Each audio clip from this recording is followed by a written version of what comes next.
నమస్తే. ప్రస్తుతం మనం అడ్డాకుల మండల్ స్థానికంగా బలిత్పల్లి గ్రామ పంచాయతీ పరిధిలో ఉన్నాం. ఏదైతే గ్రామంలో ఒడ్ల కొనుగోలు కేంద్రంలో జరిగిన అవినీతి పైన చాలా రోజుల నుంచి సోషల్ మీడియాలో కావచ్చు, న్యూస్ పేపర్లో కావచ్చు అనేక ఆర్టికల్స్ అయితే వస్తూ ఉన్నాయి.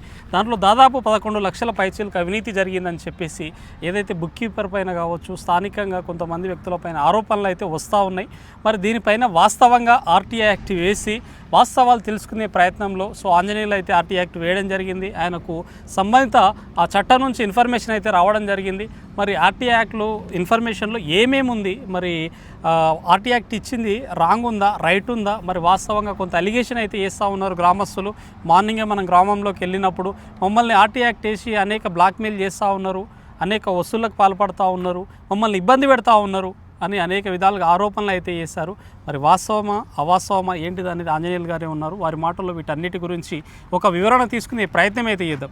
సో చెప్పండి బ్రదర్, ఆర్టీఐ యాక్ట్ ఎందుకు వేశారు మీరు? అసలు గ్రామంలో ఆర్టీఐ యాక్ట్ వేసింది ఐకేపీ వడ్ల కొనుగోలు సెంటర్లో అవకతవకలు జరుగుతున్నాయని చెప్పేసి అనుమానంతోన బుక్ కీపర్ మీద అలిగేషన్ వేయడం జరిగింది. నేను ఆర్టీఐ 13 తారీఖు 4 నెలలు వేసిన. 4 నెలలు వేస్తే ఈ రోజుకి మాకు వచ్చింది ఆర్టీఐ రిపోర్ట్, ఇన్ఫర్మేషన్ వచ్చింది, క్లియర్ ఇన్ఫర్మేషన్. నిన్న వచ్చింది, నిన్న వస్తే ఈరోజు మాట్లాడడం జరుగుతుంది. అయితే కొన్ని బిల్లులు వచ్చిండ్రు. బిల్లులు ఎట్లున్నాయంటే ఈ విధంగా ఉన్నాయి. మొత్తం వాళ్ళమ్మ పనిచేసిందని చెప్పేసి ఇది చేస్తున్నారు. వాళ్ళమ్మ ఎక్కడ కూడా పనిచేయలే. ఈ రోజు వరకు వాళ్ళ నాయన సర్పంచ్ అయినప్పటి నుంచి ఇప్పటి వరకు కూడా ఏ రోజు కూడా పనిచేయలే వడ్ల కొనుగోలు సెంటర్లో. కానీ ఆమె పేరు మీద బిల్లులు రాశారు 50,000. అది వాళ్ళు కరెక్ట్ ఉంటే బిల్లులు కరెక్ట్ చూపించుకోవాలి. అంతేగాని మేము ఆర్టీఐ చేసింది ఆర్టీఐ చట్టాన్ని తప్పుదో పట్టిస్తున్నారు వీళ్ళు గ్రామస్తులు. సో ఏదైతే బుక్ కీపర్ గారి యొక్క తల్లి అయితే ఎప్పుడు వడ్ల కొనుగోలు కేంద్రంలో ఏ రోజు కూడా చేయలేదు. ఆర్టీఐ ఇన్ఫర్మేషన్లో మాత్రం ఆమె ఒక పనిచేసిందని చెప్పేసి చేస్తున్నారు. ఆమెకు బిల్లులు పెట్టారు. ఆమె అకౌంట్లోకి 2 లక్షలు పెట్టారు. 2 లక్షలు ఆమె చూపించారు. అది కూడా చూపిస్తాం మీకు. ఎట్లుందంటే పేరు మీద 50,000 తీసారు. 50,000 అని చెప్పేసి రాసిరు. 2 లక్షలు ఆమె అకౌంట్లోకి ట్రాన్స్ఫర్ చేసుకున్నారు. 2 లక్షలు అకౌంట్లోకి ట్రాన్స్ఫర్. బిల్లు ఏముంది 20,000 ఆమెకు బిల్లు మీద చూపిస్తున్నారు. ఏమో 5 సీజన్లు పనిచేసిందని చెప్పేసి రిపోర్ట్లో రాస్తున్నారు. కానీ వాళ్ళు ఎక్కడ కూడా లక్ష్మీదేమో ఏ రోజు కూడా పనిచేయలే. 2 లక్షలు ట్రాన్స్ఫర్ చేసుకొని ఆమె అకౌంట్లోకి ట్రాన్స్ఫర్ చేసుకొని ఆమె పేరు మీద 50,000 రిపోర్ట్ రాశారు. ఇదొకటి. ఇంకొకటి వచ్చేసి టెంట్ హౌస్. మన ఊరిలో ఐకేపీ సెంటర్ దగ్గర స్టార్టింగ్ ఒకరోజు మాత్రమే టెంట్ వేస్తారు. వేసి సాయంత్రానికి తీసేస్తారు. ఆ ఒక్కరోజు 5 సీజన్లకు 50,000 బిల్ రాశారు. ఇది ఎంతవరకు న్యాయమో ఎంతవరకు అన్యాయమో జనాలు చూసి చెప్పాలి. అది క్లియర్గా రోజు మాత్రమే వాటర్ టిన్ తెచ్చి అక్కడ నిలబడ్డ వాళ్ళకు, అక్కడ ఉండే వాళ్ళకు మాత్రమే తాపుతారు. నెక్స్ట్ రోజు నుంచి ఎవరైతే వడ్లు ఎత్తుతారో వాళ్ళకు ఆ రైతే తెచ్చి పెడతాడు. ఇది రైతులు కూడా సమాధానం చెప్పాలి కరెక్ట్గా. దీనికి వాటర్ బిల్లుకి వచ్చేసి వాటర్ బిల్లు 10,000 రాసి పెట్టారు. ఇది జనాలు ఆలోచన చేయాలి. డైలీ ఉండదు అసలు. ఒక్కరోజు మాత్రమే తెచ్చి పెడతాడు అతను. మిగిలిన రోజులు మాత్రం ఎవరు లారీ చేస్తుంటారో, ఎవరైతే రైతు ఎత్తుతుంటాడో వాళ్ళు మాత్రమే తెచ్చిస్తారు. వాళ్ళు ఛాయలు తెచ్చిస్తారు, నీళ్ళు తెచ్చిస్తారు. సో అంటే మీరు ఏదైతే అనుమానంతో ఆర్టీఐ యాక్ట్కి అప్లై చేశారో అవన్నీ కరెక్టే, అంటే నిజాలే అని చెప్పేసి మీకు ఇన్ఫర్మేషన్ రిపోర్ట్ వచ్చినట్టుంది. కరెక్ట్.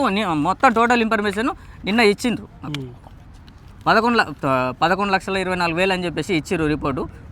ఇది ఒక ఓన్లీ 2020 నుంచి 2020 వరకు 26 వరకే మొన్నటి వరకే ఇచ్చిండ్రు రిపోర్టు.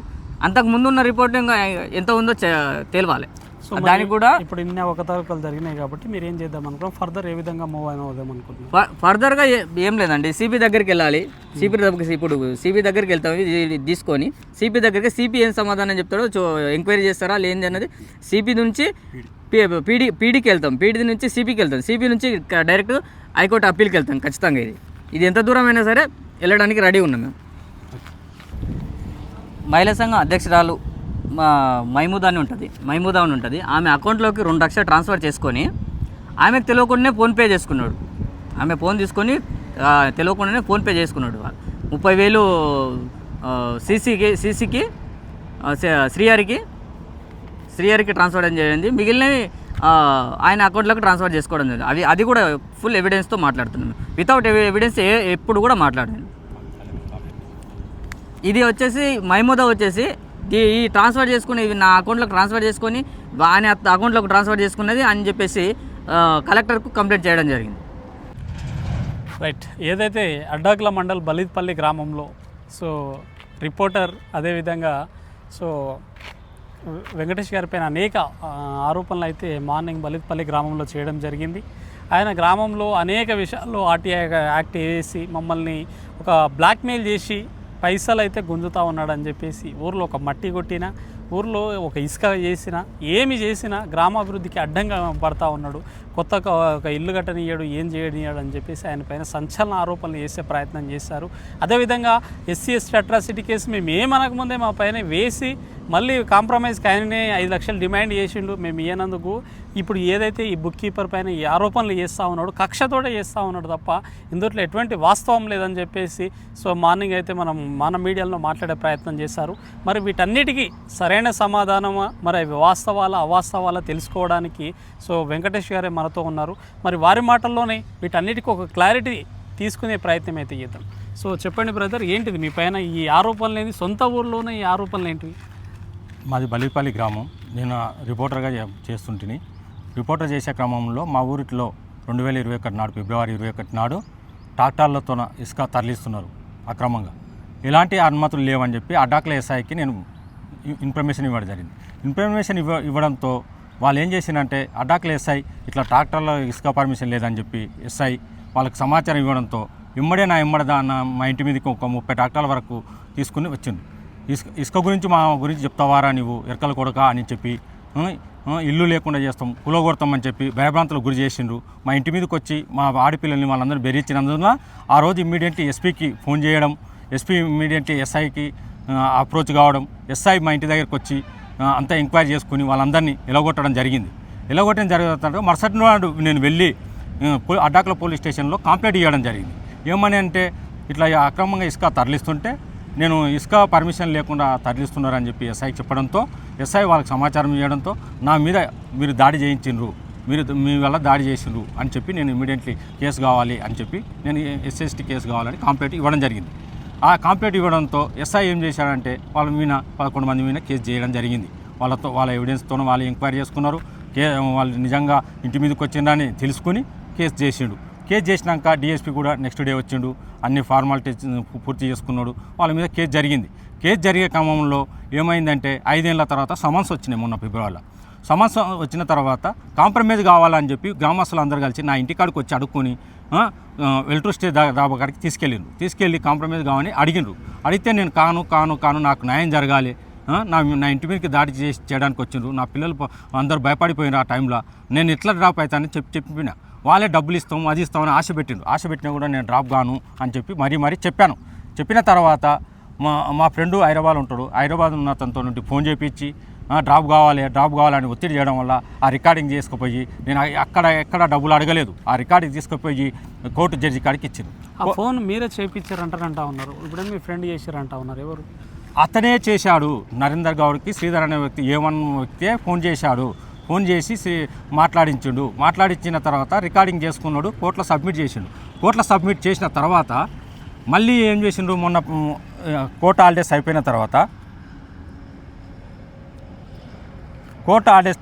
ఆ రికార్డు ఫోరెన్సిక్ ల్యాబ్కి వెళ్తారా అని మీ వాయిస్ ఏనా అని అడిగింది.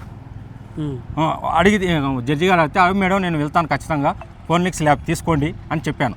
చెప్పిన తర్వాత వాళ్ళే 10 తారీఖు నాడు కేసు రికార్డింగ్ అనేది ఎవిడెన్స్ది క్లోజ్ చేసుకున్నారు, వాపస్ చేసుకోవడం జరిగింది. ఎందుకు చేసుకోవాల్సి వచ్చింది అంటే నిజ నిరూపణ లేదు కాబట్టి కోర్టులో సబ్మిట్ చేయకుండా ఆరోపణని తప్పని చెప్పి వాళ్ళే విత్డ్రా చేసుకోవడం జరిగింది. ఇప్పుడు ఈ కేసు ఉండగానే వీళ్ళే మీడియా ద్వారా ఎందుకు మాట్లాడవలసి వచ్చింది? నా మీద దాడి జరిగింది కాబట్టి నేను కోర్టులో కేసు పెట్టడం జరిగింది. నాకు న్యాయం కావాలని కొట్లాడుతున్నా. అదేవిధంగా ఉంటాను నేను. ఆర్టీఏ వాళ్ళు వేసిండ్రు, వీళ్ళు వేసిండ్రు అంటే నీ మీద వేసింది నేనే కాదు, వేసింది అంజనేయులు ఎందుకు వేసిండు? మహిళా సంఘంలో నువ్వు అవినీతి చేస్తున్నావు అని చెప్పి ఆరోపణలు చేసిండు. ఆర్టీఐ వేసిండు. ఆర్టీఐ వేస్తే వెలుగులోకి వచ్చినాయి.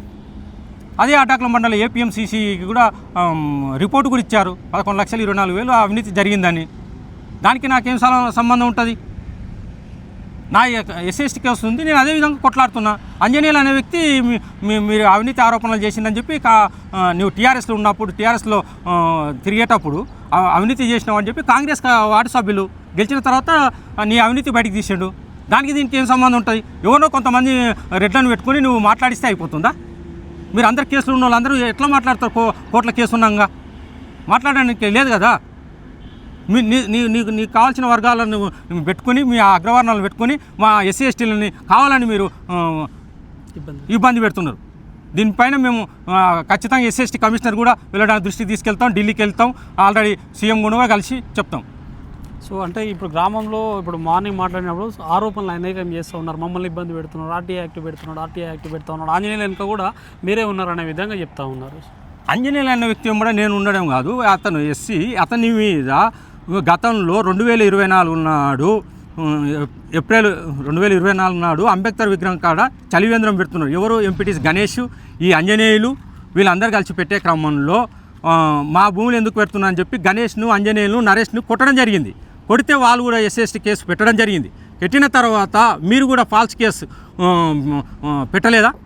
పెడితే ఏం జరిగింది? ఫాల్స్ కేసు అని డిఎస్పీ కొట్టేయడం జరిగింది.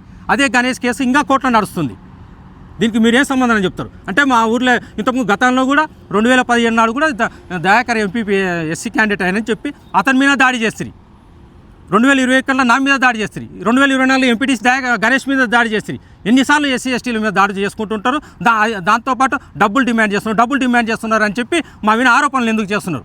మేమేం మీ ఇంటికాడ ఉంటే మేము కేసులు పెట్టలే. మీరు మా దగ్గరికి వచ్చి, మా ఇంటి దగ్గరికి వచ్చి మీరు దాడి చేసినందుకు మేము కేసులు పెట్టాల్సి వచ్చింది. సో ఇప్పుడు ప్రధానంగా ఏదైతే ఈ ఇష్యూస్ గురించి గ్రామ సర్పంచ్ గారు కావచ్చు, కొంతమంది వ్యక్తులు గ్రామంలో కూర్చొని మాట్లాడుతున్నాం, ఏమున్నా మన గ్రామంలోది, ఎందుకు మన గ్రామాన్ని బయటికి ఎందుకు తీసుకెళ్తా ఉన్నారు, బయట పోయి కలెక్టర్ ఆఫీస్కి అక్కడ ప్రజాభవన్లో ఎందుకు కంప్లైంట్ చేస్తున్నారు, కూర్చొని మాట్లాడతాం, న్యాయం అనేది గ్రామంలోనే తెలుసుకుందాం, మన ఊరిని పేరుని ఎందుకు గలీజ్ చేద్దాం అంటున్నారు. మీరేమంటారు? మేము అవినీతి ఆరోపణలు జరిగినామని చెప్పి అంజనేయులు అనే వ్యక్తి 5వ వార్డు సభ్యులు వెళ్ళి ఏపీఎంకు కంప్లైంట్ ఇచ్చిండు. దాని మీద అవినీతి ఎంత జరిగింది ఏమో చెక్ చేయండి అని చెప్తే ఆ ఏపీఎం నివేదిక ఏమన్నా ఇచ్చిండు. సీసీ ఇద్దరు కలిసి 11,24,000 బిల్లులు లేవు. మహిళా సంఘ అధ్యక్షురాలు 2 లక్షల అకౌంట్లు తీసుకుని ఆమె తెలియకుండా తీసేసుకోవడం జరిగింది. బుక్ కీపర్ వాళ్ళ అమ్మ అకౌంట్లోకి 2 లక్షలు తీసుకోవడం జరిగింది. ఇప్పుడు తీరా చూస్తే బిల్లులు మొత్తం ఫ్రాడ్ చేసిండు. బిల్లులు మొత్తం ప్రోజర్ చేసిన సంతకాలతోనే ఉన్నాయి. దానికి ఏం సమాధానం చెప్పండి? ఈ విషయాన్ని గ్రామ సర్పంచ్ అతన్ని అడిగేది పోయి మమ్మల్ని ఎందుకు అడగాల్సి వచ్చింది? గ్రామ సర్పంచ్ అందరం కూర్చుందాం, నిజంగా వాళ్ళు తప్పు చేసినట్టుంటే వాళ్ళకు గ్రామంలోనే ఏదైనా పని చేద్దామంటారు అంటున్నాడు. గ్రామ సర్పంచ్ ఇంతవరకు మా దగ్గరకు వచ్చి డ్రాప్ అయ్యండి, ఏంది సమాచారం తీసుకుందాం, ఆ సమాచారాన్ని బట్టి ఊళ్ళో కూర్చుని మాట్లాడదామని ఏమీ చెప్పలేదు.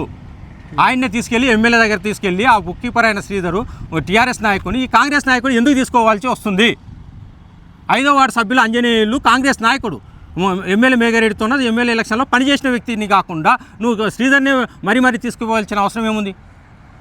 ఇప్పుడు నేను కూడా, మా భార్య కూడా వార్డు మెంబరు, మాకు లేని ప్రియారిటీ ఆ శ్రీధర్కి ఎందుకు ఇవ్వాల్సి వస్తుంది? టీఆర్ఎస్లో ఉన్నప్పుడు ఆయన్నే, బడికాడ గుడికాడ ఆయన్నే, బుక్ కీపర్ ఆయన్నే, రాజకీయ నాయకుడు ఆయన్నే, అన్నీ ఆయనకేనా? ఆయన చేసి మంచితనంలో ముసుకేసుకొని చేస్తున్నాడు. ఆయన అవినీతి ఏంది, ఆయన మీద ఏం జరుగుతుంది అని ఒకసారి అంజనేయులు చూసిండు. దానిలో చూస్తే మహిళా సంఘాలు మొత్తం అవినీతి మొత్తం బయటపడింది.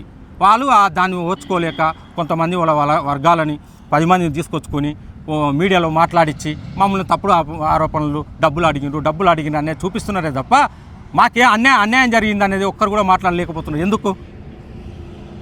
2015లో దయాకర్ ఎస్సీ క్యాండిడేట్ ఎంపీ అయితే అతని మీద దాడి చేస్తారు.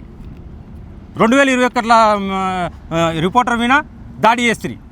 2024లో ఎంపీటీసీ మీద దాడి చేస్తాయి. అంటే మేము ప్రజాప్రతినిధులు కావద్దా? మేము ప్రజల బయట బతకవద్దా? సమాజంలో మేము చూడొద్దా? ఇప్పుడు ఆంజనేయులు వార్డు సభ్యులు అయింది కాబట్టి అతను కూడా క్లోజప్ చేయాలని ఇవన్నీ ఆరోపణలు చేస్తున్నారు తప్ప అలాంటిది ఏం లేదు.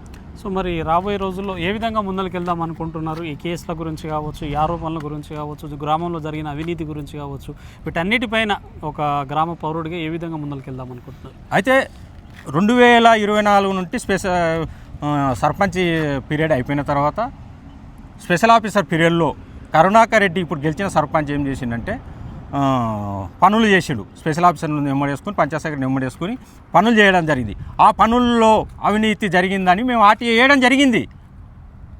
దానికి సమాధానం చెప్పకుండా మా మీద ఆరోపణలు చేస్తున్నాడు సర్పంచ్. ఆ ఆరోపణలు చేసే బదులు అవినీతి జరిగిందా జరగలేదా ఆర్టీఐ ద్వారా ఇవ్వమను. అది ఇవ్వకుండా కూర్చోవాలి, మాట్లాడాలి. ఏం మాట్లాడుతావు? మేము చట్టం లా ప్రకారం మేము వెళ్తున్నాం, నువ్వు లా చట్టం ప్రకారం నువ్వు ఇవ్వు, సమాధానం ఇవ్వు. లేదని చెప్పి పంచాయత్ సెక్రటరీ ఎంపీడీఓకి వేసిన ఎంపీడీఓ గారు ఇస్తారు కదా అవినీతి జరగలేదని. మీరెవరు అవినీతి జరగలేదని చెప్పడానికి? అవినీతి జరిగిందని మేము చెప్పినాము. దానికి ఎంపీడీఓ అథారిటీకి ఉంటారు కదా, వాళ్ళు ఇస్తారు. అంతేకాకుండా